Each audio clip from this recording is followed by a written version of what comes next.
तो बलि ने कहा, अरे श्री प्रहलाद जी मेरे पितामह हैं, उनके आचरण से भी कुछ शिक्षा मैंने पाई है। मुझ पर तो कोई कष्ट नहीं आया प्रभु, मुझे तो केवल आपने वरुण पाश से बांधा ही है। पर मेरे पितामह प्रहलाद के पिता हिरण्यकशिपु ने उनको कैसे कैसे कष्ट दिए, पर वो धीरमति तनिक भी विचलित नहीं हुए। उनकी मति कैसे आपके चरणों में स्थिर रही। बड़ी सुंदर बात यहां पर कही है। अरे उन्होंने अपना जीवन ही आप पर न्यौछावर कर दिया था। हाँ, ये सब चर्चा आई कहां से थी कि वचन दिया है, वापस मत लौटिए। अब गुरु से दीक्षा ली तो आपने क्या दिया था? वचन दिया था, भजन करेंगे, करिए। दीक्षा से पहले जो हुआ सो हुआ, पर दीक्षा के बाद हरदम हीरा लाल है, गिन गिन गुरु को सौंप। आप देखिए ये प्रसंग कहां से आरंभ हुआ, कहां से मिली बलि को वो त्रिलोकी की संपत्ति। क्योंकि गुरु ने जब जीवन दान दिया तो बलि ने विचार किया कि भाई अब ये जीवन गुरुदेव का है, अब इसकी एक श्वास पर भी मेरा अधिकार नहीं है, अब ये जीवन गुरुदेव का है, मुझे मन वचन कर्म से गुरु चरणों की सेवा करनी है। वो गुरु चरणों की सेवा के प्रताप से खोई हुई राज्य लक्ष्मी तो मिली ही, स्वर्ग पर अधिकार हुआ, त्रिलोक विजेता हो गए बलि। ईमानदारी से हर दम गुरु की सेवा में समर्पित किया। हर दम हीरा लाल है, गिन गिन गुरु को सौंप। कबीर कहते हैं ऐसी दीक्षा के बाद गुरु भी आपके भाव देह को जन्म देता है। उसने भी आपके भीतर एक साधक को जन्म दिया है, और उसके बाद एक एक श्वास पर उसका अधिकार है। ईमानदार रहिए, उससे कपट मत करिए। हरदम हीरा लाल है। और कबीर कह रहे गिन गिन गिन गिन गुरु को सौंप। जैसे मुनीम होता है ना, एक एक पाई पाई का हिसाब अपने स्वामी को देता है सांझ ढलते। ऐसे रे मन सोया क्या करे, और जागन की कर चौंप। हरदम हीरा लाल है, गिन गिन गुरु को सौंप।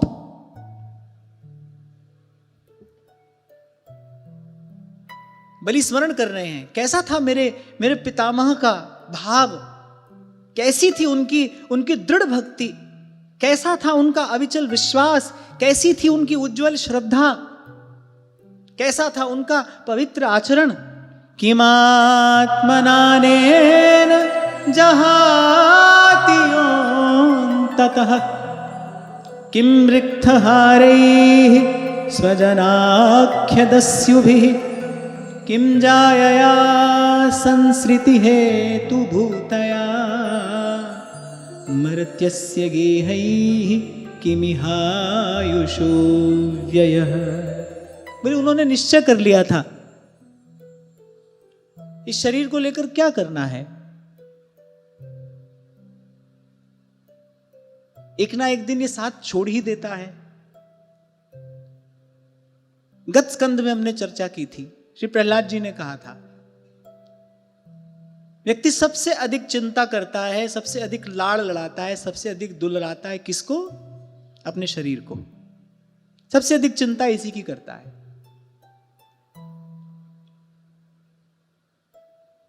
शरीर आपसे प्रेम करता है?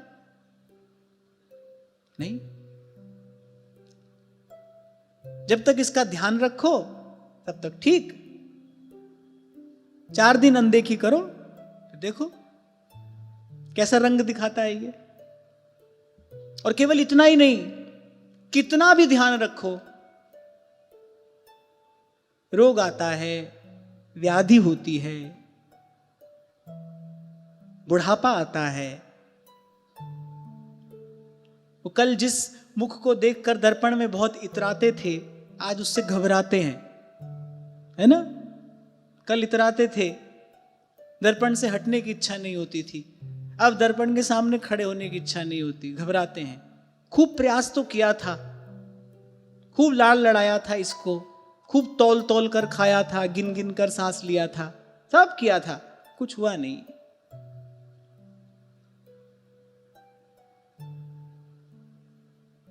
और फिर एक दिन बिना ही बताए रोगी होकर पड़ जाता है, एक दिन बिना ही सूचना दिए साथ छोड़ देता है। कौन विचार कर पाएगा ऐसा? जिसकी बुद्धि सूक्ष्म हो जाएगी, जिसकी बुद्धि में विमल विवेक का प्रकाश हो जाएगा, वो विचार कर पाएगा ऐसा।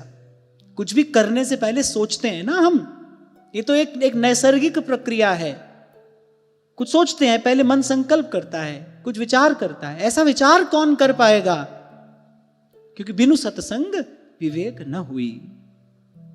ये बड़े विमल विवेक के प्रसाद से प्राप्त हुआ चिंतन है। ऐसा सोच पाना, करना तो भगवान की कृपा से होता है, ऐसा सोच पाना।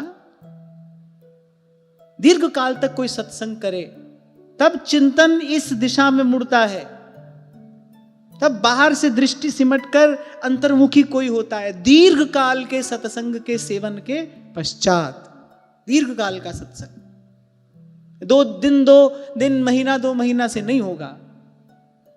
जब बहुकाल करिए सत्संगा, ऐसी भक्ति करे बहुकाल, बनते बनते बात बनती है, होते होते ये कार्य होता है।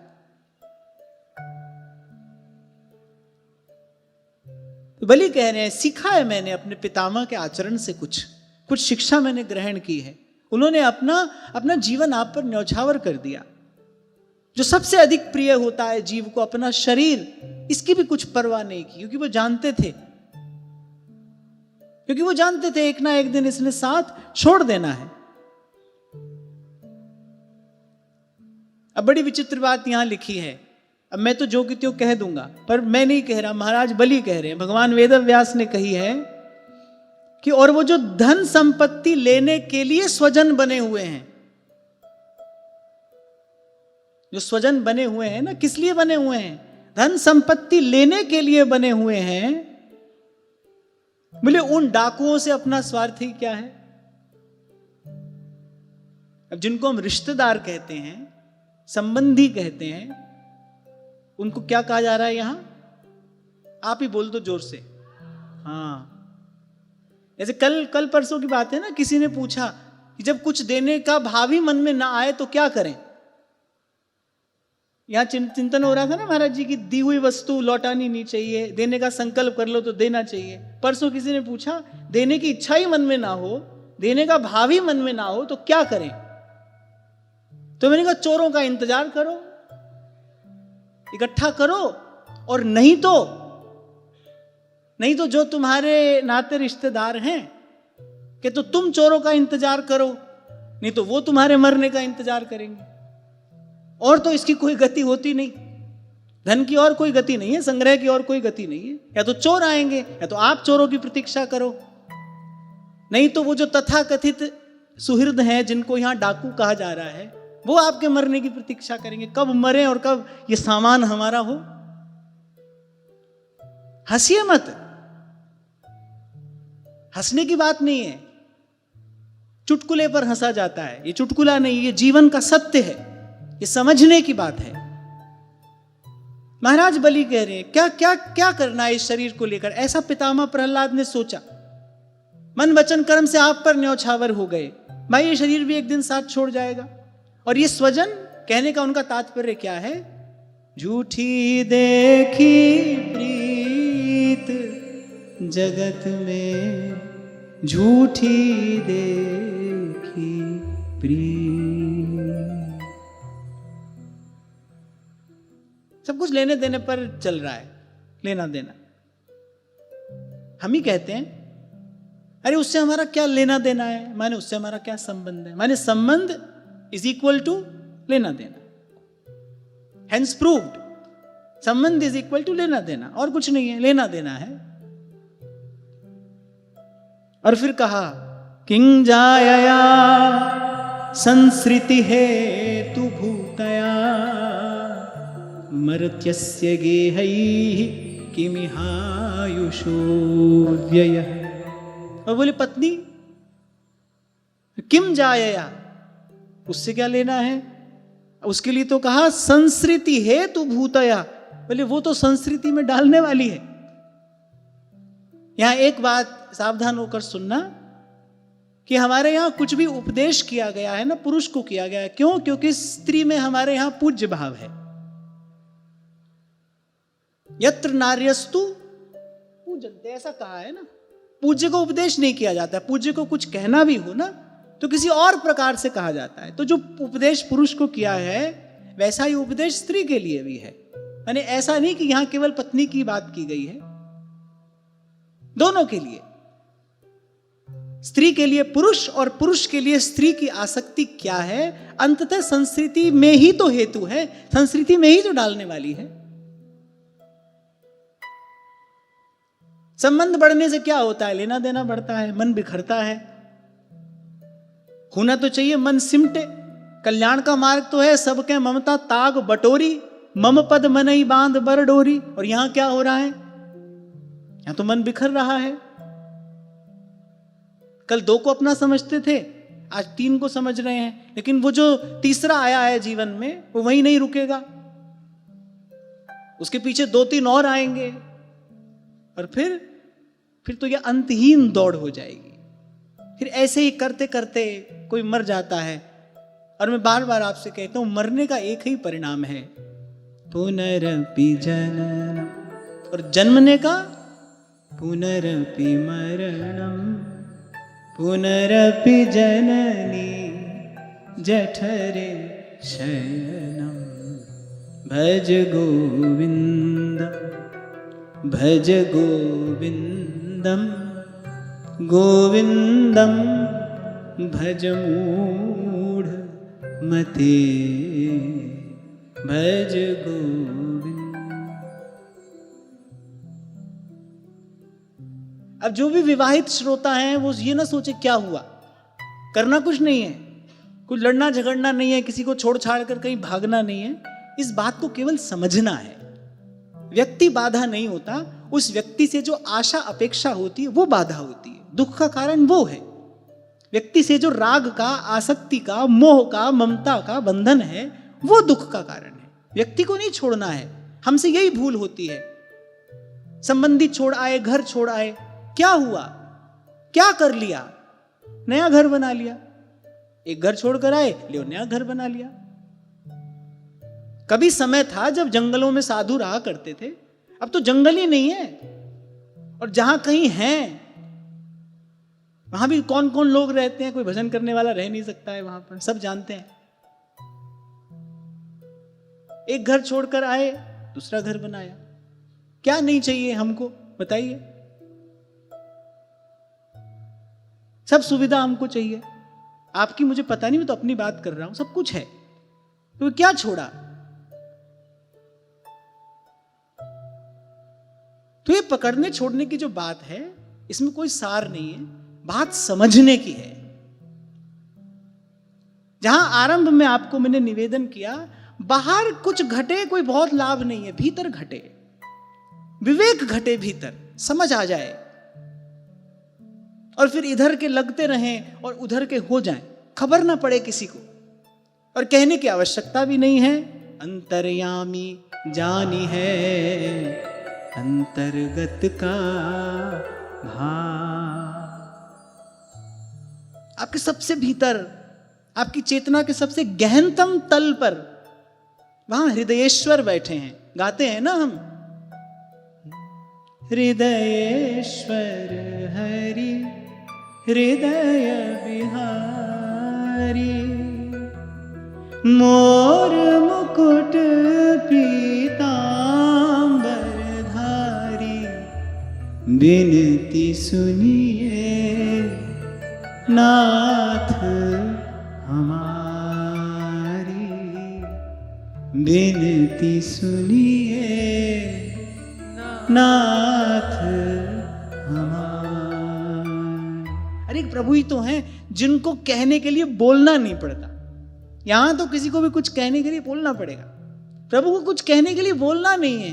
बिन बोलिया सब किछ जान, हृदयेश्वर हृदय बिहारी। तो ये पंक्ति मुझे सबसे अधिक प्रिय है। और कहूं क्या अंतर्यामी, और कहूं क्या अंतर्यामी।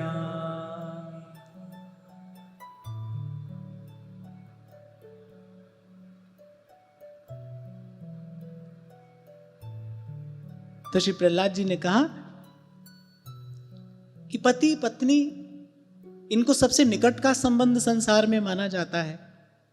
पर श्री महाराज बलि ने कहा मेरे पितामह का यह चिंतन था कि अरे ये तो संस्कृति में डालने वाला है, ये तो अनेक अनेक संबंधों के बंधनों में बांधने वाला है, इससे जीव का कल्याण कैसे हो सकता है। अब क्या करें, तो गई सो गई तो राख रही को। जहां हैं इस यात्रा में जिस क्षण कान में ये शब्द पड़े, कम से कम सुनकर तो सावधान होइए, कम से कम सुनकर तो समझिए, नहीं तो सुनना व्यर्थ हुआ कि नहीं हुआ। सोचिए, सुनकर भी यदि समझा नहीं तो सुनना व्यर्थ हुआ, और समझ कर किया नहीं तो समझना व्यर्थ हुआ। सुनकर यदि समझा नहीं तो फिर सुनना व्यर्थ गया, और समझ कर यदि किया नहीं करना व्यर्थ गया।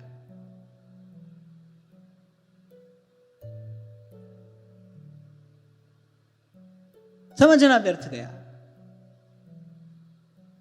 समझकर यदि किया नहीं तो समझना व्यर्थ गया। और मैं तो इससे और भी आगे सोचता हूं, करके यदि पाया नहीं तो फिर करना भी व्यर्थ गया। और बाकी कुछ भी करके कुछ नहीं पा सकते। एक हरि का भजन है, जिसको करके हरि को भजे सुहरि का होय। इसलिए सब तज भजिए नंद कुमार, सब तज भजिए नंद कुमार। और भजे ते काज सरेने, और भजे ते काज सरेने।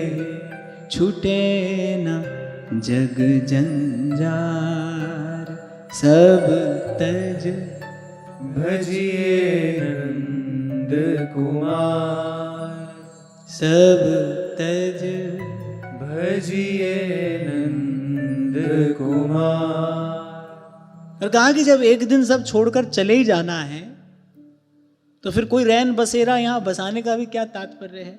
इसीलिए भगवान ने अपने भक्त का लक्षण बताया, अनारंभ अनिकेत। अब कोई पूछे घर में नहीं रहें, घर के स्वामी बनकर मत रहिए।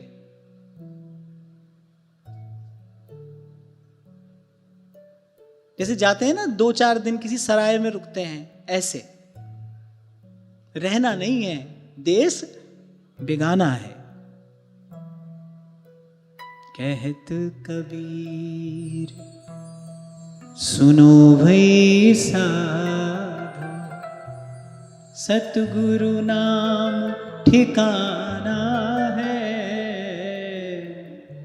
सतगुरु नाम ठिकाना, रहना तो वहां है।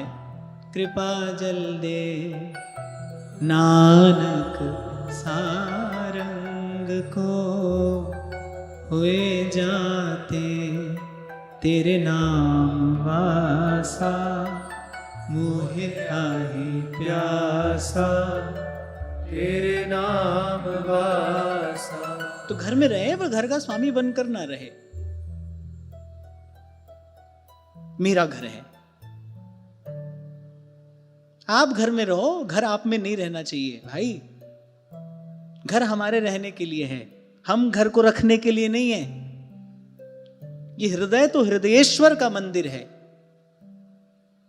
ये हृदय जो है ये हृदयेश्वर का मंदिर है। अरे एक बार भगवान के भरोसे खुला खेल कर देखो, जिधर निकलोगे वहीं रास्ता हो जाएगा। प्रेम नगर में रहनी हमारी, चारों दिशा जगीरी में।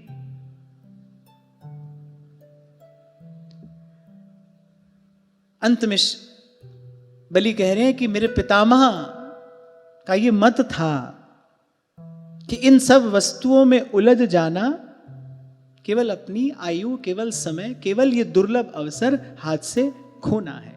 इत्थम सनिश्चित्य पितामहो महान् अगाध बोधो भवतः पाद पद्मं ध्रुवं प्रपेदे यकुतो भयं जनात् भीतः स्वपक्ष क्षपणस्य सत्तमः। ऐसा निश्चय करके मेरे पितामह श्री प्रहलाद जी ने, जानते हुए भी कि लौकिक दृष्टि से तो आप उनके भाई बंधु, उनके पिता तक के नाश करने वाले शत्रु हैं। बड़ी महत्वपूर्ण बात है। देखिए, लौकिक दृष्टि से तो भगवान शत्रु के स्थान पर ही खड़े थे, दैत्य कुल का नाश करने वाले,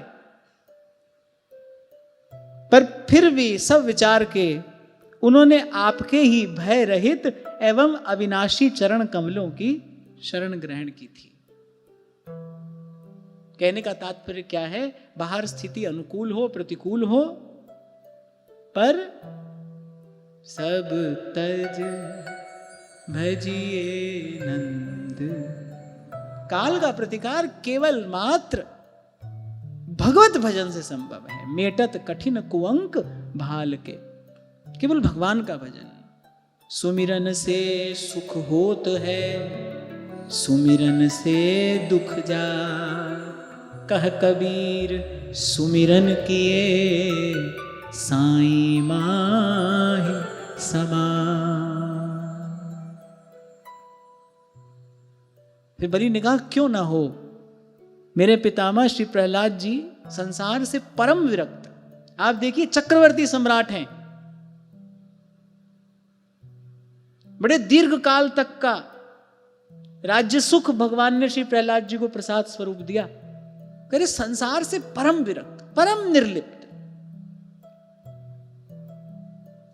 मेरा नहीं है कुछ भी। और ध्यान रखना, किसी से संपर्क सुख दुख का कारण नहीं होता, किसी से संबंध सुख दुख का कारण होता है। संपर्क मात्र से सुख दुख नहीं होता। बहुत दूर आप किसी को जानते हैं, कोई अच्छी घटना घटे तो आपको प्रसन्नता नहीं होती, कुछ बुरा हो जाए तो ऐसे बहुत अधिक विषाद भी नहीं होता। पर जहां संबंध होता है, संबंध होते ही किसी का सुख आपका सुख है, किसी का दुख आपका दुख है, संबंध से। अब संसार में रहेंगे तो भाई संपर्क तो होगा, वस्तु से भी होगा, व्यक्ति से भी होगा, पर संपर्क सुख दुख का कारण नहीं है, संबंध है। मेरा मान लेना, मेरा है। इसलिए भगवान ने कहा ये मेरा, वो मेरा, ये भी मेरा, वो भी मेरा। भगवान ने कहा ये जो ममता सब जगह बिखेर दी है तुमने अज्ञानवश, सबके ममता ताग बटोरी, मेरे केवल प्रभु हैं।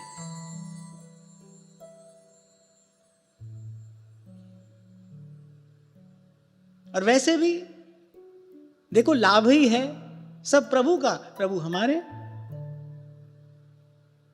सब प्रभु का है, प्रभु हमारे हैं। सब मेरे प्रभु का है, प्रभु मेरे हैं। ये जो ममता है, ये जो आत्मीयता है, जो मेरापन है, मेरापन जो जन्म जन्मांतर से बांधे हुए हमको संसार से, मेरापन, मेरा घर, मेरा परिवार, मेरा व्यापार, मेरा धन, मेरी संपत्ति, मेरा पद, मेरी प्रतिष्ठा, मेरा सम्मान। मर जाते हैं लोग, मेरा सम्मान नहीं हुआ, हमारा सम्मान नहीं हुआ। किसका होता है सम्मान? आपका होता है। यहां कभी किसी का सम्मान नहीं हुआ। यहां तो धन का सम्मान होता है, तो पद का सम्मान होता है, प्रतिष्ठा का सम्मान होता है। और मैं तो उस दिन कह ही रहा था, एक समय था जब गुण का सम्मान होता था, पद का सम्मान होता था। आज तो ऐसा समय है भाई, केवल धन का सम्मान है। खरीद लो आज तो सम्मान। धन खर्च करो, प्रसिद्ध हो जाओ। धन खर्च करो और धन कमा लो। सब कुछ खरीदा जा सकता है। अर्थ प्रधान युग है। भगवान ने ही अर्थ को ये प्रधानता दी है। मैं कोई दोष दर्शन नहीं कर रहा, आज की व्यवस्था यही है। किसका सम्मान किया है संसार ने? जीव का सम्मान तो भगवान करते हैं।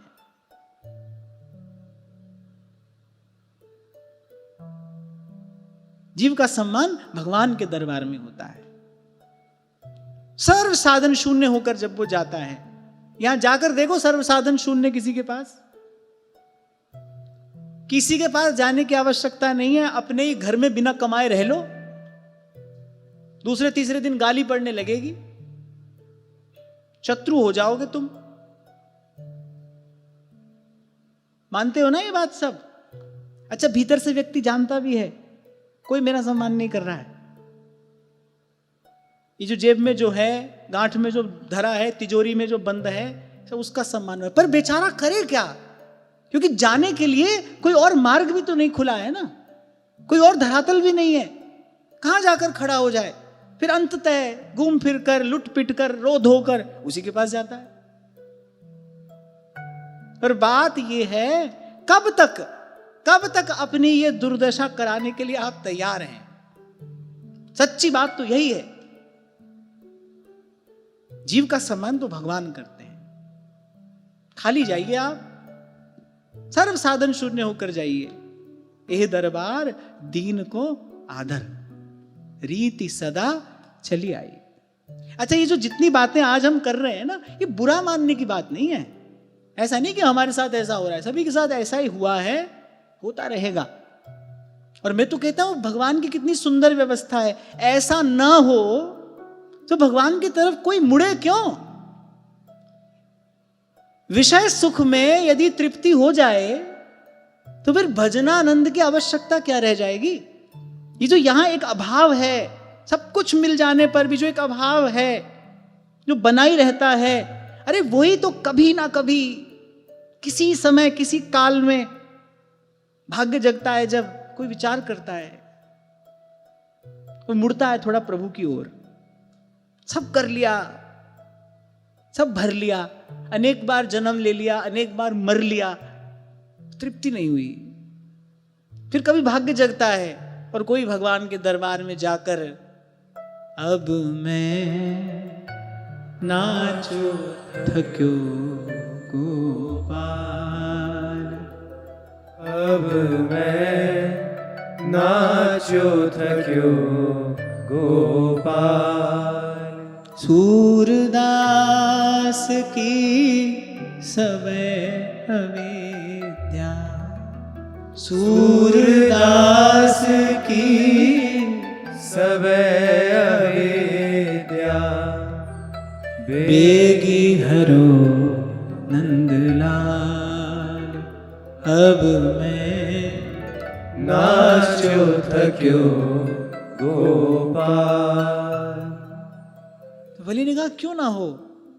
मेरे पितामह श्री प्रहलाद जी चक्रवर्ती सम्राट होते हुए भी, एक छत्र सम्राट होते हुए भी, संसार से परम विरक्त, परम निर्लिप्त, कभी क्षण भर के लिए भी यहां के कण भर को उन्होंने अपना नहीं माना। क्षण भर के लिए भी संसार के कण भर को उन्होंने अपना नहीं माना, क्योंकि मन जो था उसमें भगवान भरे हैं।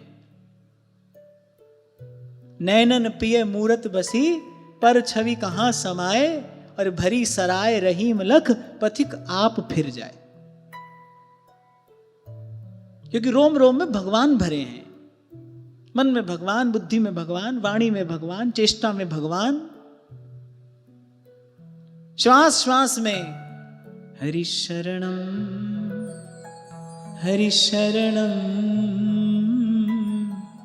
हरि शरणम हरि शरणम श्री हरि शरणम हरि शरणम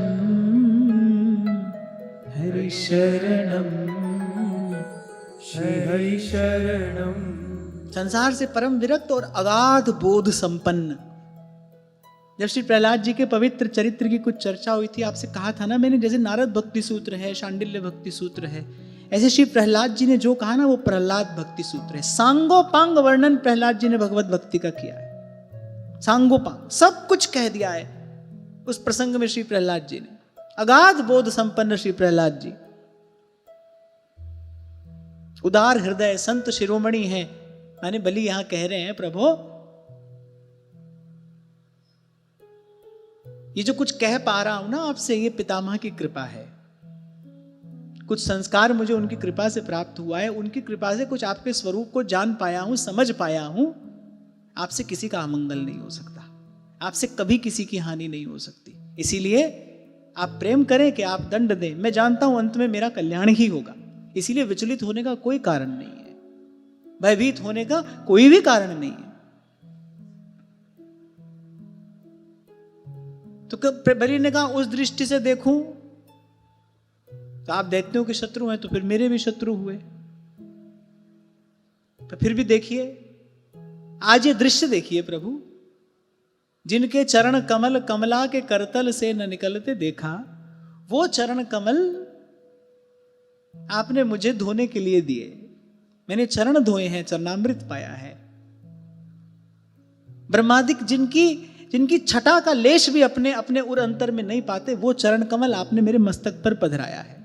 आज से पूर्व कितने ही भक्तों को यह सौभाग्य मिला है, बलि कह रहे हैं। बलि ने कहा देखिए प्रभु, आप हैं और आपके चरणों में मैं हूं, मंगल भवन के चरणों में मैं पड़ा हूं। मुझे किस बात का डर है, मुझे किस बात की चिंता है। पधारने से पहले, जैसे आप मान लीजिए आप घर खरीदने गए तो एक एक कोना देख लेते हैं ना आप, और केवल घर का ही कोना नहीं, अड़ोस पड़ोस भी देखते हैं, भाई कैसा है, क्योंकि यहां हमेशा रहना है। ऐसे ही भगवान भी पधारने से पहले थोड़ा एक बार देख लेते हैं, क्या भाई हमारे लिए सब कुछ तैयार है ना। तो बलि ने कहा मुझे किस बात की चिंता है। जिसका ध्यान भी योगी नहीं पाते, वो मेरी दृष्टि का विषय बने हुए हैं। ब्रह्मादिकों को जिनके स्पर्श का अधिकार नहीं है, वो चरण मुझे सेवा के लिए मिले हैं। और जिनकी छांव में आकर जीव सदा सदा के लिए माया और काल से मुक्त हो जाता है, निर्भय हो जाता है, वो चरण कमल आपने मेरे मस्तक पर बदला है। मुझे किस बात की चिंता है, मुझे किस बात का भय है। और फिर बलि ने कहा अच्छा ही हुआ। बोले इस ऐश्वर्य के कारण जीव की बुद्धि जड़ हो जाती है। ऐश्वर्य जड़ता लाता है। जो भोग विलास है ना, शारीरिक सुख सुविधा के जो साधन हैं, वो जड़ता लाते हैं। कोई बुद्धिमान व्यक्ति कहता है comfort zone is the worst enemy. और आप देखिए, जिस अनुपात से जीवन में सुविधा बढ़ती चली जाएगी, उसी अनुपात में आपकी क्षमता घटती चली जाएगी।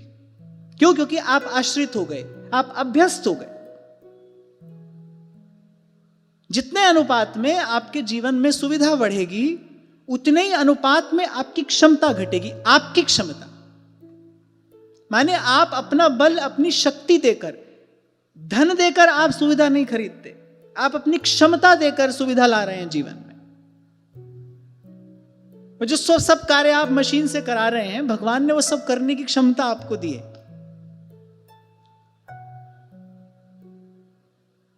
और फिर शरीर तो ऐसा ही है भाई, आप इसको जैसा ढालें वैसा ढल जाएगा। आप परिश्रम का अभ्यस्त बनाएं तो परिश्रम किए बिना नहीं रह पाएंगे आप। और ये तो मैं आपको अपना अनुभव बता रहा हूं। यदि आपको परिश्रम का अभ्यास हो गया ना, तब आप परिश्रम के बिना नहीं रह पाएंगे। अभ्यास सबसे महत्वपूर्ण यही है।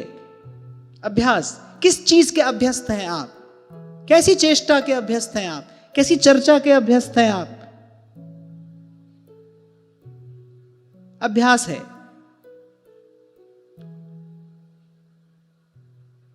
परिश्रम का अभ्यास हो जाए तो आप ऐसे हाथ पर हाथ धरे नहीं बैठ पाएंगे। और मैं तो कहता हूं कि कम से कम शारीरिक स्वास्थ्य की युक्ति तो यही है, परिश्रम करिए।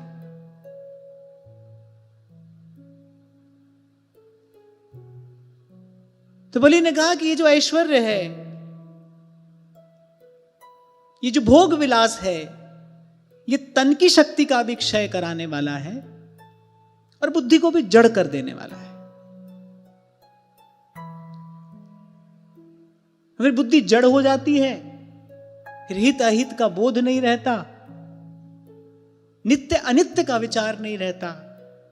क्या जाने वाला है, क्या रहने वाला है, क्या मेरे अनुकूल है, क्या मेरे प्रतिकूल है। क्योंकि उस समय मेरी प्रकृति क्या है, मेरा स्वरूप क्या है, यही विचार नहीं रह पाता। अब मैं अपने आप से पूछूं मैं कौन हूं, यदि मैं कहूं कि मैं ये शरीर हूं तो फिर मेरी इच्छाएं कुछ और होंगी। मैं ये विचार करूं कि मैं पुरुष हूं तो मेरी इच्छाएं कुछ और होंगी। जिस दिन मुझे इस विचार का अभ्यास हो जाएगा कि मैं प्रभु का हूं, उस दिन इच्छा कुछ और होगी, उस दिन वृत्ति किसी और दिशा में प्रवाहित होगी। इसी अभ्यास की बात तो भगवान ने कही है, अभ्यासेन तु कौन्ते वैराग्येण च गृह्यते। इस बात का अभ्यास। कौन हूं मैं शरीर नहीं हूं, मेरा शरीर है। मैं मन नहीं हूं, मेरा मन है। मैं बुद्धि नहीं हूं, मेरी बुद्धि है। द्वार खटखटाया भगवत पाद आदि शंकराचार्य ने गुरु का। गुरु ने कहा कौन? बोध युक्त थे शंकराचार्य, बाहर से ही उत्तर दिया, मनोबुद्धिरहंकार चित्तानि नाहं न च श्रोत्र जिह्वे न च घ्राण नेत्रे न भूमिर्न व्योमस्न तेजो न वायु चिदानंद रूपः शिवोऽहं शिवोऽहं चिदानंद रूपः शिवोऽहं शिवोऽहं। गुरु ने कहा भीतर आने की आवश्यकता नहीं, जाओ तुम्हारा काम हो गया। जाओ, अपने स्वरूप को प्राप्त हो गए, अपना परिचय प्राप्त कर लिया, तुम्हारा कार्य पूर्ण हुआ, भीतर आने की आवश्यकता नहीं, जाओ।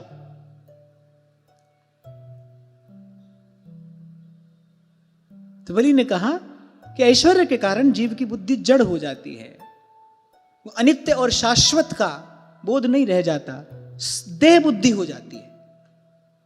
कल परसों आपसे कह रहा था ना, आज के मनुष्य की सबसे बड़ी पीड़ा क्या है? भोगवाद। और मुझे कहने में कोई संकोच नहीं है, इस विश्व को, इस मानवता को आतंकवाद से भी अधिक भय यदि है तो वो भोगवाद से है। अपने आप को शरीर समझकर सारी चेष्टा बस इसी शरीर के पालन पोषण के लिए करते चले जाना, शरीर को ही सब कुछ मानकर, शरीर को ही नित्य मानकर इसी शरीर के सुख विलास के साधन एकत्रित करने में यह अमूल्य जीवन लगा देना, यही आज के मनुष्य की सबसे बड़ी विडंबना है। कैसे कैसे आविष्कार मनुष्य कर रहा है केवल शरीर को सुख देने के लिए। आप देखो कितने मानसिक रोग बढ़ रहे हैं, कितना अवसाद बढ़ गया, कितना विषाद बढ़ गया है, मन कितना अस्थिर हो गया है, बुद्धि में कैसे कैसे विक्षेप उत्पन्न हो रहे हैं। पता नहीं कौन सा पर्दा पड़ा है अकल पर, मनुष्य को लग रहा है कि हमारा विकास हो रहा है, हम विकसित हो रहे हैं। ये तो जड़ता है। अब फिर कहकर आगे बढ़ता हूं कि जितने अनुपात में जीवन में ये सुख विलास के संसाधन बढ़ेंगे, उतने अनुपात में आपकी क्षमता घटेगी, बुद्धि में जड़ता आएगी, विचार शक्ति क्षीण हो जाएगी। छोटा सा उदाहरण ही आपको देता हूं। आपके हाथ में मान लीजिए कैलकुलेटर है, आपको कोई गिनती करने को कहे, थोड़ी कठिन गिनती हो, कैलकुलेटर नहीं होगा तो आप अपनी बुद्धि लगाएंगे ना। कैलकुलेटर हाथ में होगा तो झट से आप दबाएंगे।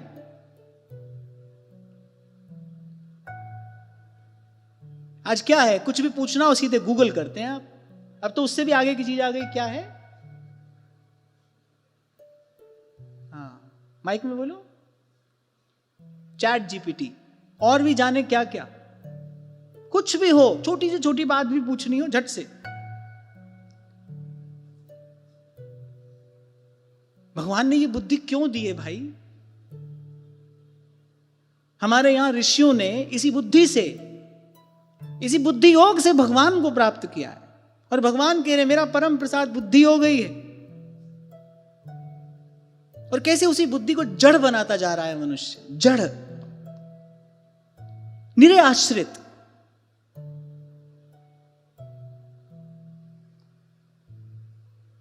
तो मेरी निगाह, बड़ी कृपा की प्रभु आपने, मुझे उस ऐश्वर्य लक्ष्मी से वंचित कर दिया जिससे मेरी बुद्धि जड़ होती चली जा रही थी।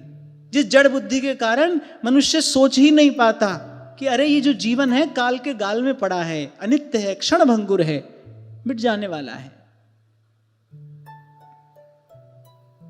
तो आज की वार्ता यहीं श्री जी के चरणों में निवेदन करते हैं। महाराज श्री के चरणों में प्रणाम। आप सबके हृदयस्थ हित प्रभु को, भाव प्रभु को